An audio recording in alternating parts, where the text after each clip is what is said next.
Hello friends, my name is Tayo Lemoshe. It's such a joy to thank you for welcoming us into your space today again. This is another episode of Kingdom Ambassadors representing the kingdom in the marketplace. Over a few weeks now, we've been having several people coming up to share interesting stories about their lives and how God has helped them to do well in their career and business. Of course, I've always said it that our kingdom is a kingdom that is loaded and studded with mighty men and women who God has blessed and are doing great things in their chosen field of enterprise. Today we have with us a gentleman, a man of God, a pastor, who is also a business person, who will be sharing his life experience with us and to encourage and motivate us as marketplace believers, believers who are in the marketplace. Change that. So, as believers who are in the marketplace, he is Mr. Ayokunle Oluwatayo. He's the CEO of the Airway Systems and Technologies Limited. You're welcome, sir. Thank you very much. Thanks for having me. How are you today? I'm doing very fine. All right, so let's start this way. Let's get to know you. Who is Mr. Ayokunle Oluwatayo? You're bringing everything that you want us to know about you. Okay. Thank you very much for having me one more time, and thank you very much, everybody. My name is Ayokunle Oluwatayo. I grew up in this locale, so I'm more like the child of the soil and son of the soil, and I'm brought up in this hood. I grew up here a long time ago. Where's here? Here is Lagos. Okay. I grew up in Lagos, born, bred, and butter in Lagos. Okay. I started I had my primary education here, and then from there, I had my secondary education in the now defunct secondary school, not too far from Lagos here too. And then, of course, I had my university education. When I was growing up, I had it a bit not too smooth because I lost my dad at a tender age. And I thought all was going to end over there. But with God and determination, I was able to move ahead. Fast forward to a couple of years after, I had my family, got married, had my children. I have a ministry. I'm calling to a ministry, and then here we are. Summary. All right. So you in your words, you had it rough because you lost your dad at a tender age. How old were you then? I was 14 years old. 14. I was going to be 14. So you are just a teenager, fresh as a teenager. Just fresh as a teenager. And what position are you in your family? I'm the first. First. Out of 4 children. Wow. So how, and seeing what you are doing today, seeing where you are today, seeing how God has helped you today, how did it happen? What miracle happened?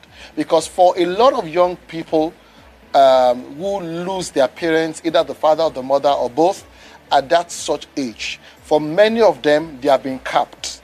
For many of them, that is the end of their life pursuits.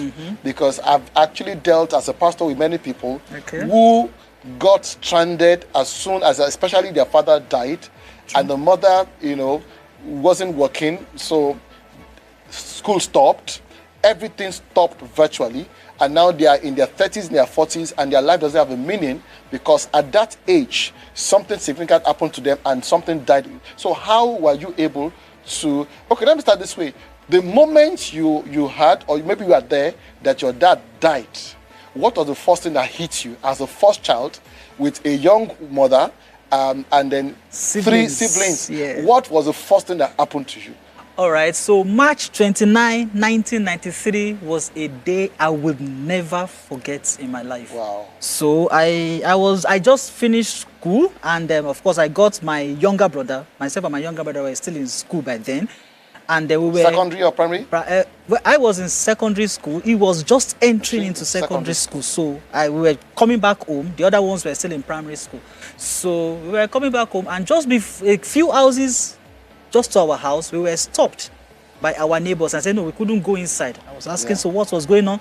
So they took us in to their own house, and then they were trying to say, oh, okay, so wait, don't move, don't do this. I was wondering, what's all this? This is not the usual, this is not the norm. Long story cut short, we got to know that evening that my dad had died So when they told me my dad died, it didn't really mean anything to me. I must confess to you, your dad died. It's more like, oh, so your dad traveled.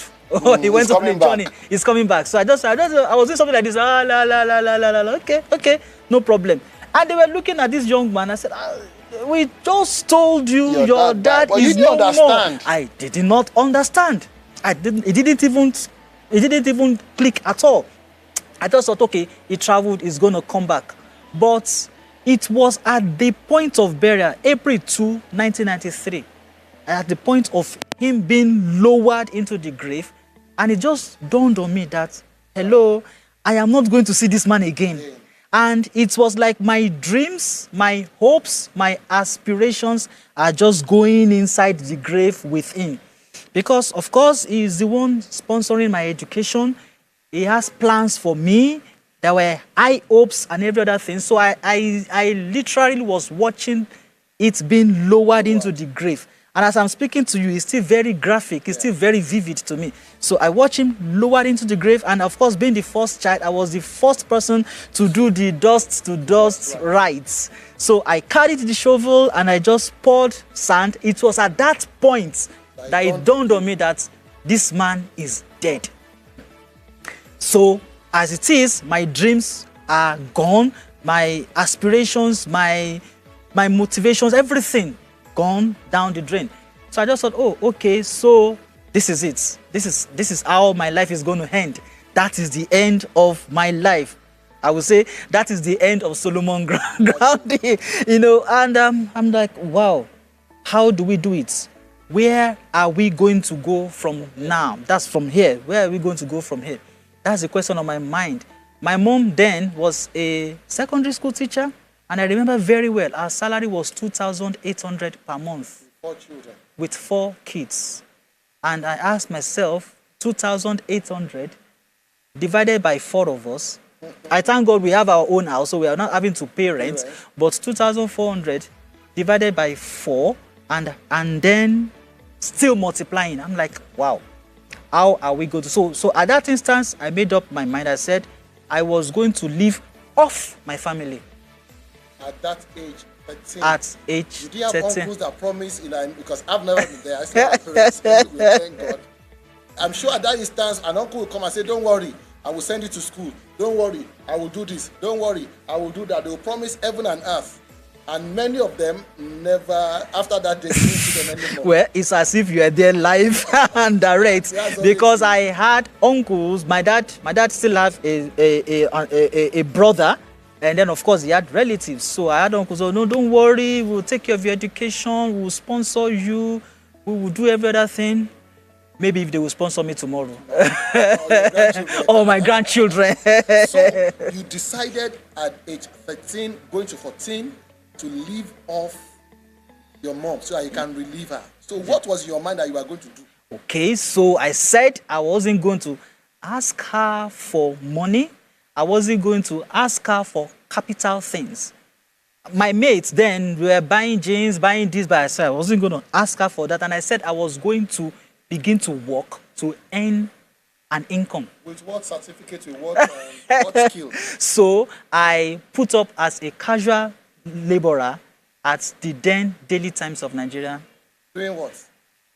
Distribution wrapper, wrapping newspaper. Wow.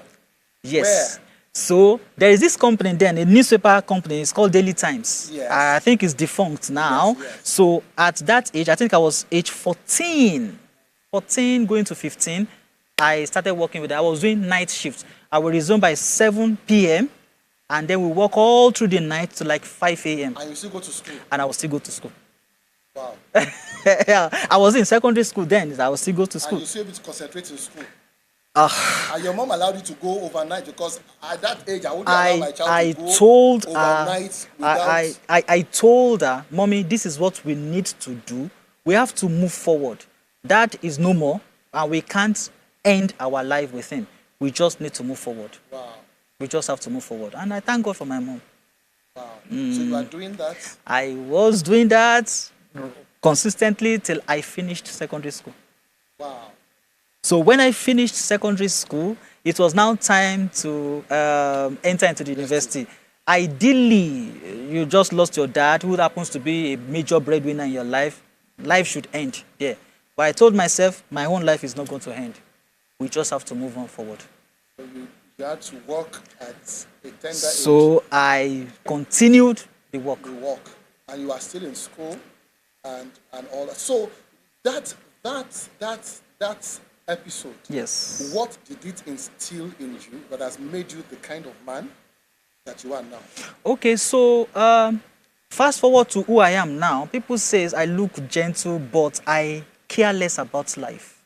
Well, it has taught me a lot of things. It has toughened me. I can boldly and confidently tell you there is nothing that life can throw at you that you literally cannot handle. I mean, it has taught me a lot of things. I was street smart. At my age, I could do quite a lot of things. I could multitask. I could do a lot of things. Because at that age, I was playing Nintendo, watching TV. Voltron, Defender of the Universe. I never ever imagined. Like I'm now. I have children around. Let me shock you. At that age, I was already earning some income and paying NEPA bills. Wow. Yeah. But I told my mom, don't worry about me. Man, I became a man before I became a man. You just grew like that. I grew astronomically. That was, I became a man before I ever became a man. Because I just told my mom, don't worry, I will sort out NEPA bills. So I was paying the little money that I was just to, okay, so let's do NEPA bills, let's do this, and let's do that. Wow. Very, very, very interesting. We'll go on a short break now, and we'll be back later. Very, very interesting. You can't miss this. So stay put. I'll be back shortly. This is Kingdom Ambassador, representing Kingdom Ambassador.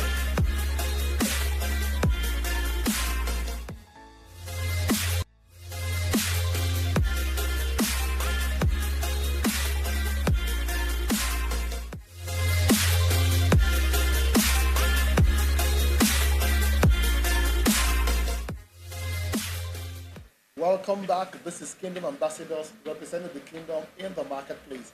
I'm sure if you follow this episode right from the onset, you would have been taken aback as I am taken aback. I've just been saying wow, wow, wow, wow, wow. Because they say that men's stories are in their history. So we see men, who they are right now, but sometimes you need to check how they got there. So back to you. So you did all that, you got into university. And I'm sure when you got to university, you'd have mixed with children who came from good homes, not good homes as in homes where they had their parents. They're well-to-do. Well-to-do. Yeah. They don't bother about anything. They need money. Their dad sends money to them. I came from that kind of home, but I need money. I don't even.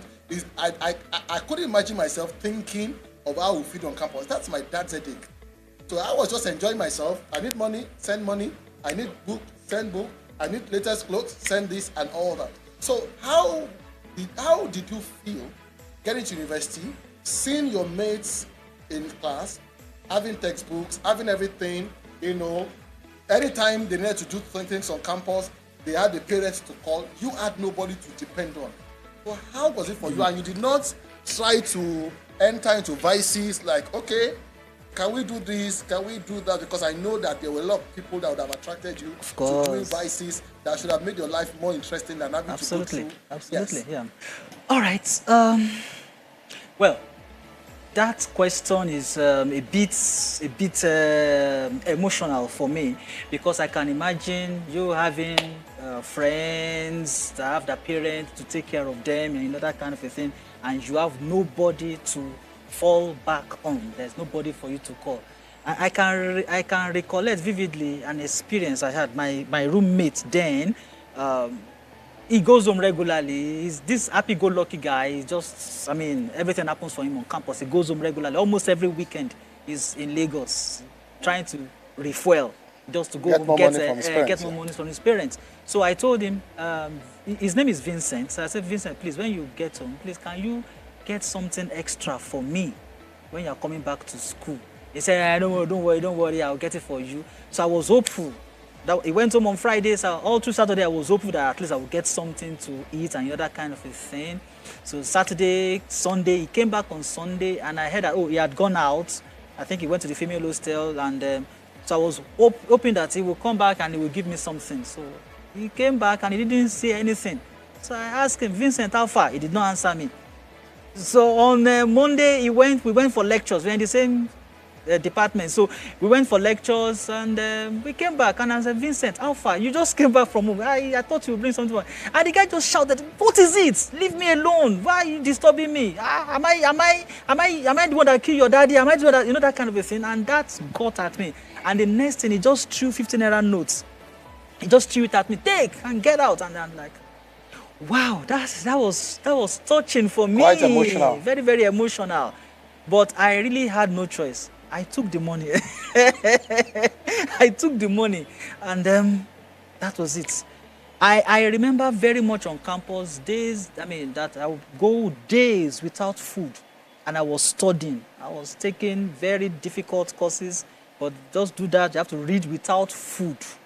I remember those ones resonate very, very well. And there were times I would think, if only I had a dad.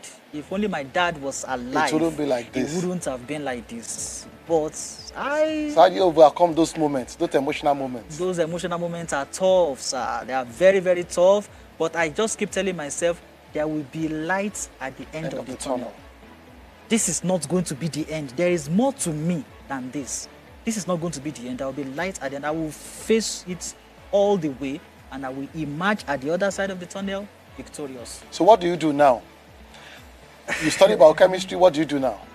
I studied biochemistry, but I am not using biochemistry. So why did you study biochemistry? I studied biochemistry, but I am now an audiovisual engineer. Wow. What is the connect? So yes, how did you make the connection? How did I make the connection? I just decided to follow my passion. I had always wanted to be a medical doctor. But of course, because of jam and delays and every other thing, I entered in for biochemistry. I love it as a course. I enjoyed it. I love all those structures, pentose, phosphate pathways, and all those structures I love. But along the line, I discovered another passion, and the passion was okay. I just like sound. I like electricity, all those connections and every other thing. And then there was an incident. If you don't mind, I would like to share that incident too. There was an incident that happened in the church, my former church then. I was still, of course, don't forget, I was still in my teen. I was, I think, 18. Is it either 16, 17, thereabouts? We were in the youth arm of our church, and then we were supposed to have drama. So we told the people in the church, the technical people then, that, so we are going to have drama night. We have invited our parents. They come and watch us act drama. And then, so when the day came, we were in church around 3 o'clock. The drama was supposed to be for 7 o'clock, 6 o'clock, 7 o'clock. We've been in church since 3 o'clock, trying to set up the whole place, trying to get everything up and running. Alas, the technical people did not show up. Ha, ha, ha. So guests were seated, everybody were there, we were running up and down. And of course, in those days, there were no GSM phones. To call anybody. So there was nobody to call. Wow. So I walked up to where the sound console was, and I saw plenty buttons, plenty knobs, buttons, switches, every other thing. I don't know which one to press. My mind was like, what if I just press one and I heard a loud explosion and everything just goes like that? And I told myself, I said, so there's somebody that knows what all these buttons represent. So I remember right then, and I just told God, if you teach me this thing, if I'm able to learn it and I'm able to get it, I promise you I'm going to use it for your kingdom. So 6 o'clock, program should have started, drama night should have started, but there was no sound. Everybody was in church, but there was no sound. Of course, then we were crying and whatever. So when it was around 7, people had started leaving church. Drama night was a disaster. So past 7, one of the technical guys just walked in. So when we saw him, he said, excuse me, sir, we'll be waiting for you. And the guy's He attitude. was so casual about it. The guy's attitude, I said, so what is it? What is it? Why are you disturbing me? Did I tell you I was going to come that early? Blah, blah, blah. I told you. I just decided to come, and I'm like, wow. I wanted to take him up and say, no, you are wicked, you are callous. But something just told me, please, let's beg him so that he can stay, and let's make this a success. And from then, we'll just pick it up. So I jettisoned the part I was supposed to play in the drama. So I just told them, somebody should take my part. I want to sit down by this thing. So I just told them, excuse me, sir, can I stand by you and watch you do all these things? The guy just looked at me casually and said, okay, if you want. So I stood by him and I was watching him. I was watching what he was doing, and then he was trying to put this on, put that on, put that on. Long story cut short, I learned the basics of sound engineering within 2 weeks. Wow. Within 2 weeks, I just learned. So anytime they want to do it, I will just stand there, I will be watching what they are doing. So this is what they do, this is how they put it on, this is how they put that off, and every other thing. So within 2 weeks, I was able to learn everything. And that now forms what you are using. That's your major. That's now formed the fulcrum of the higher ways systems and technologies. Wow. See how God brings us into things. So how has it been now? So tell the world what you do now, as what higher ways, what you do generally. Okay, so higher ways is into we are audiovisual providers. Okay. We provide platform in audio and visuals, and then trainings, and then equipment and every other thing. We provide support for ministries and corporate bodies. We do installation, we do trainings, we do everything you can talk about in the audiovisual world. Apart from that, yeah. And that has taken me to several other countries in the world. Wow. Trying to sort problems, audiovisual problems, for people all around. Yes. Wow. Wow. Yes, Wow. that's- Then beyond that, what else do you do? Okay. Higher ways. All right. So I would want to tell the world that Ayokunle Oluwatayo is passionate about excellence. So that forms where my passion is. So I just love excellence. I just love things being done in a certain way. It has to be done in a way. It has to be excellent and every other thing. And that, in a way, made me want to see us do ministry in an excellent way. Can we serve God excellently? Can we give God the best? If God has gone this far, giving us His best, of course, His only begotten Son, then the least we can ever give back to Him is the best. So that informed my ministry inclinations. How we need to do ministry right. How we need to get things right, especially in ministry and formations in there. Wow. So that helped me change my mindset, shift my paradigm into ministry. Wow. So you do audio visuals. Yes. That is, I'm not technical. That's sound and lights Lights. and stage Okay. and screens Okay. and videos. Okay, you do all that. Yes. Then I know you're also into solar system stuff. Solar system, alternative power system, security system, Systems. and access control, and CCTV cameras. All from that drama night. All from that drama night. So- all from that drama night. What I was able to get from that is the problem that you are born to solve, you are passionate about. Wow. The problem that you are born to solve, you are not passionate. So I just thought, so this is a problem.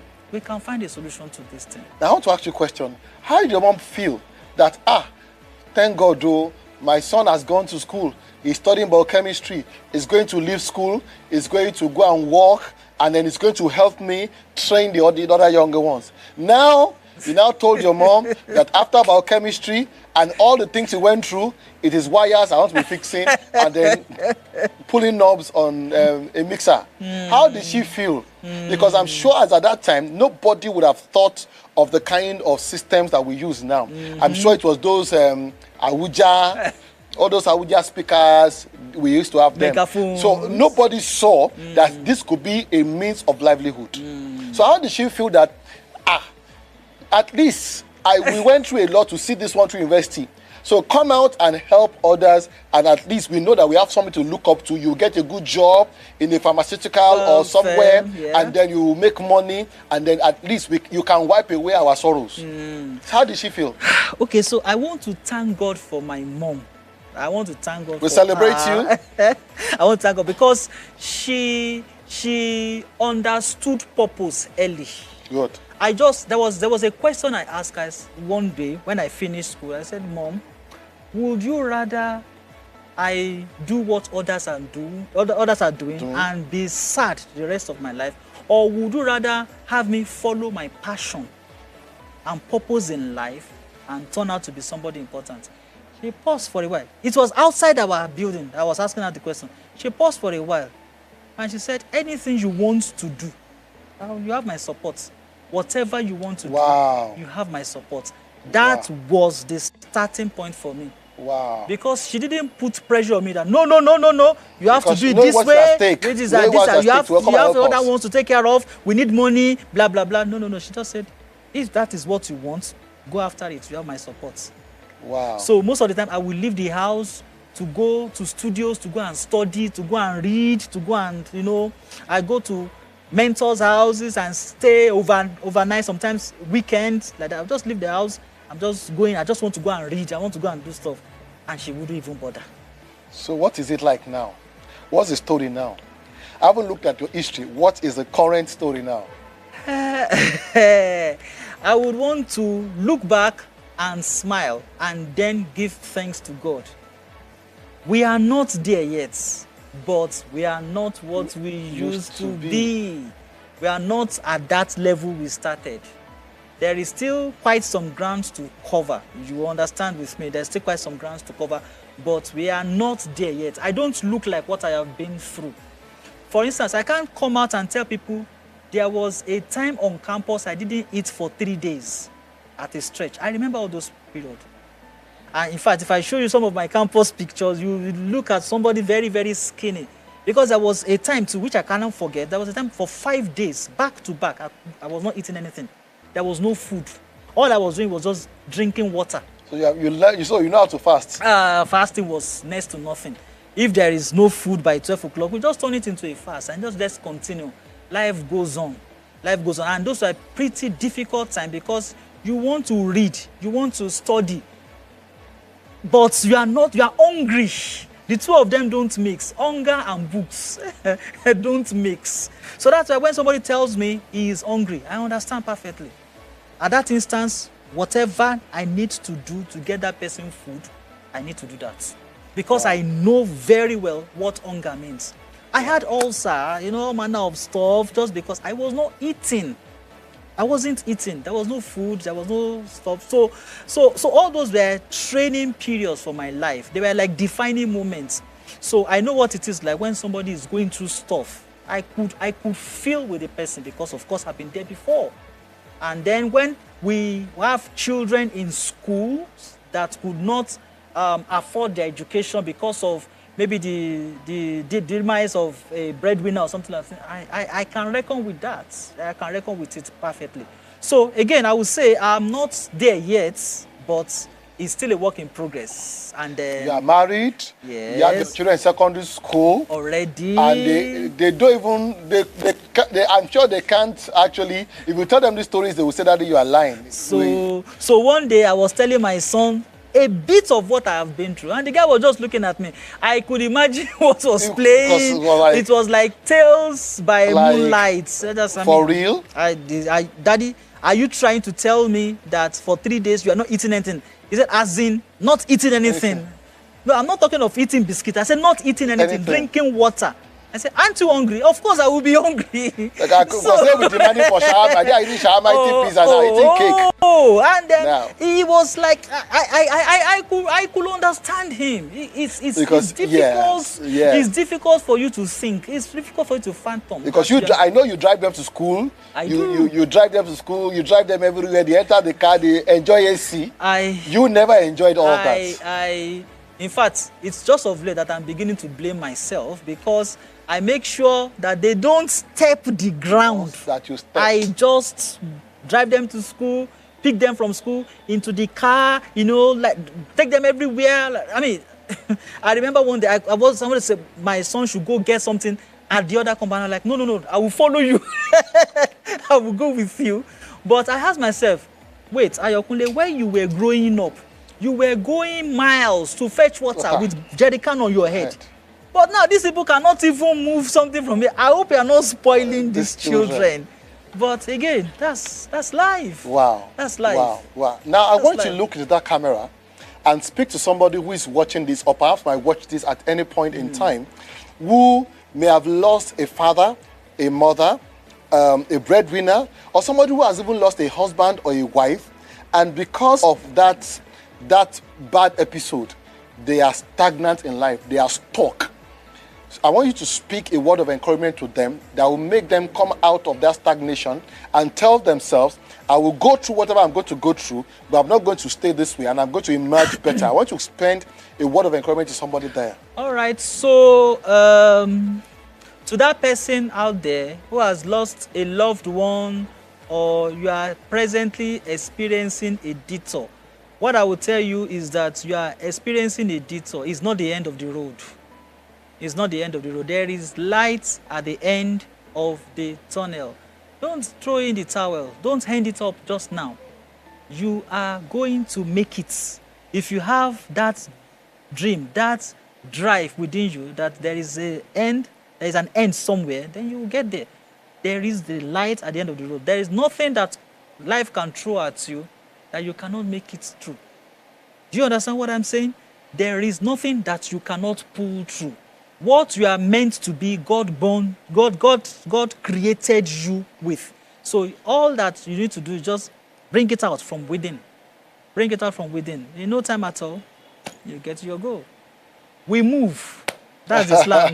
we move. It doesn't matter what happens, we move.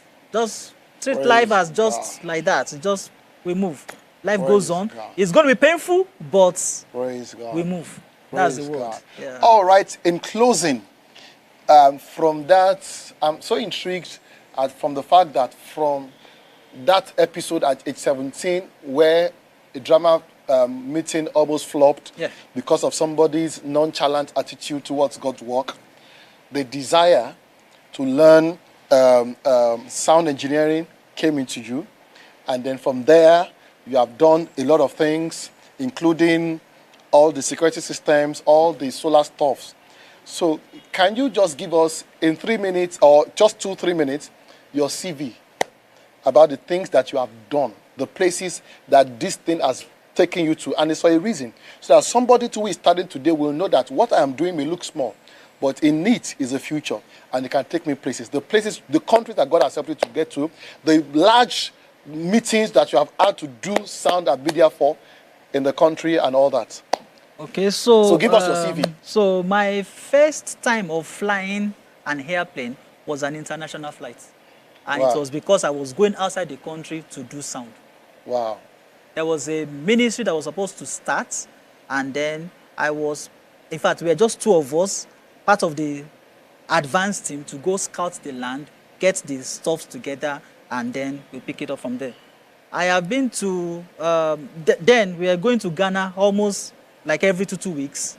It got to a point that the then Virgin Nigeria called me, that they said, I have flown several times. They call it frequent flyer, that I should come pick up a card, a silver card, that anytime I'm going to fly, I should just show them that card, and I will have regular discounts or upgrades and every other thing like that. I've been to Ghana, I've been to Kenya, I've been to South Africa, I've been to Dubai and so many other countries trying to sort out audio, visuals and every other thing, challenges for people. And the list is endless. The list is endless. There have been major projects that I have by the special grace of God, single-handedly handled. Quite a lot of major projects. I just can't begin to. That experience from as that a 17-year-old boy. Singular experience of a 17-year-old.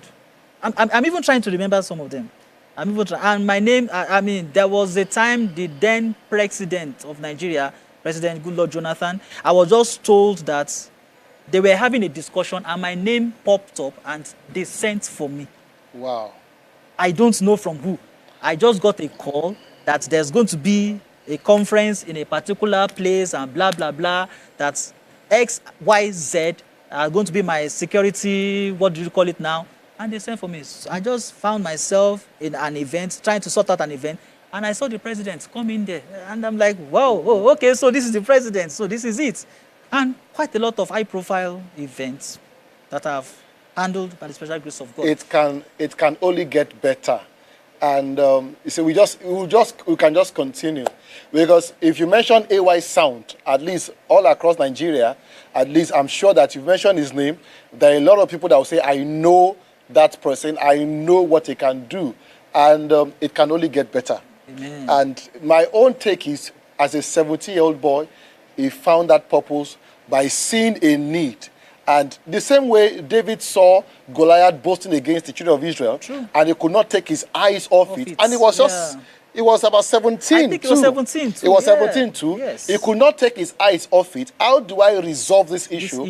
And that brought him into prominence. That is just what has happened to you. So if you're a young chap there and you're watching this, this is how God makes men. Yeah. He's gone through a lot of challenges, but he never allowed his back to be on the ground.